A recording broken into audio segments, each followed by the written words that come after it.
It's tea that keeps us all together, that stops our society from collapsing into anarchy. That's what I believe. And so I set out to discover the history of this drink that is so close to my heart, something that I find great. I was shocked to find out that tea was not all the rage before.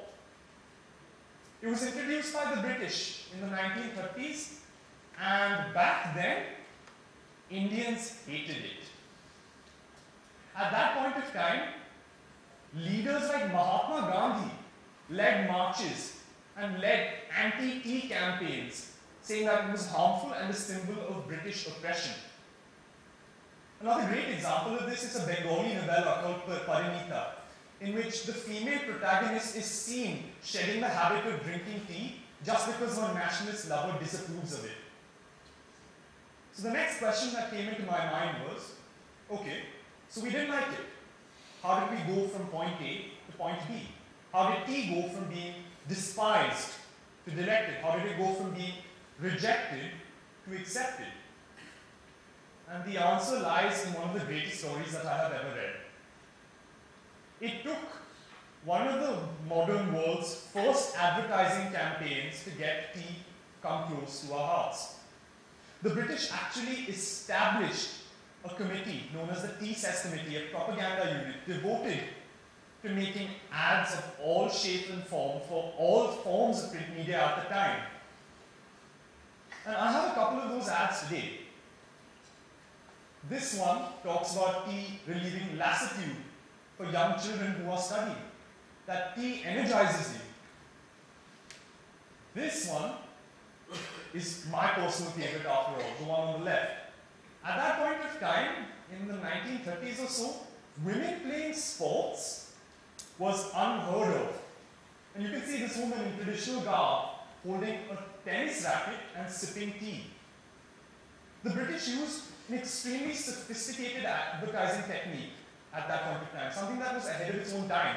They did not sell the commodity, they sold the emotion associated with having that commodity with you. In this ad specifically, to be modern and to be forward-thinking, you need to be a tea drinker. This one as well. An entire village has set out and is dancing in joy, and for some reason they have a cup of tea in their hands. That is the reason why they're also happy and looking so merry. And beyond this, the British, cunning as they were, deceived us using another technique. Okay, how many of you go to Starbucks at least once a month or have in the past week or so? Raise your hands. Okay, that's quite a lot of you. And you know how Starbucks has that one advertising technique where whenever they have a new drink on sale, they have this one man or woman standing in the corner, and that man or woman has a tray of free samples of that new drink. We unashamedly go gobble it up and then run home because it's free. And then we end up coming back for more because we like it most of the time. The British actually used this technique a century prior. Do you know what they did? They stationed people outside holy sites like the Golden Temple in Amritsar with free samples of tea, handing it out to the public. And eventually, after all this tremendous pressure, we did give in, and we did accept tea, and we did make it a part of our lives. But here is the crux of the story. This was the Frankenstein moment of the culinary world. British tea, to be honest, I'm not very fond of it. It's watery, bland, and more often it's warm and not piping hot. And what we Indians did was what we did with every single item we prepared in the kitchen. We added spices to it. We added cloves, we added cinnamon, we added saffron, we added ginger, every single spice we could think of. We added more full-fat milk to it. And because the people at the time thought that it was contaminated with British impurities, we just kept boiling it and boiling it and boiling it.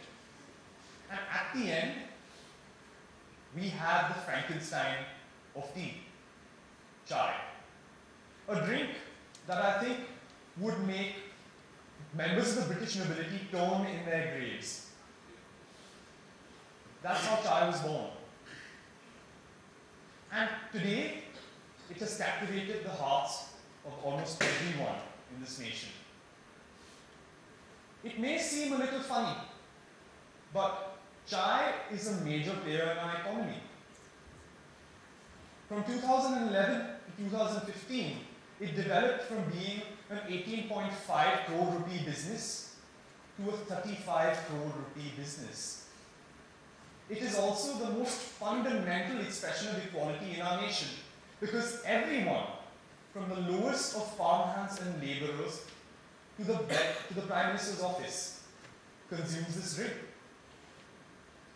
And speaking of the Prime Minister, leading political analysts have said that when Mr. Narendra Modi campaigned for the position of Prime Minister, one thing that made him so relatable to the Indian public was the fact that in a past life, he had been a chaiwala. A job which people today associate with hard work, honesty, and humility.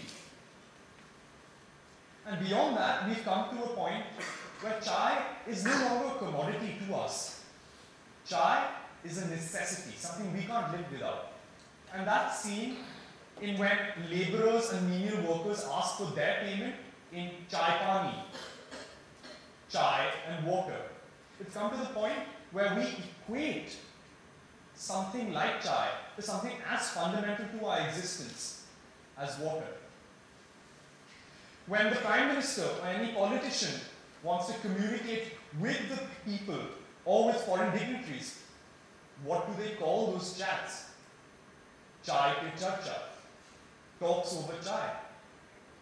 And that's what's made this drink so identifiable and so game-changing for our nation, because this is possibly the first time where a commodity, a food, has become a symbol for a nation.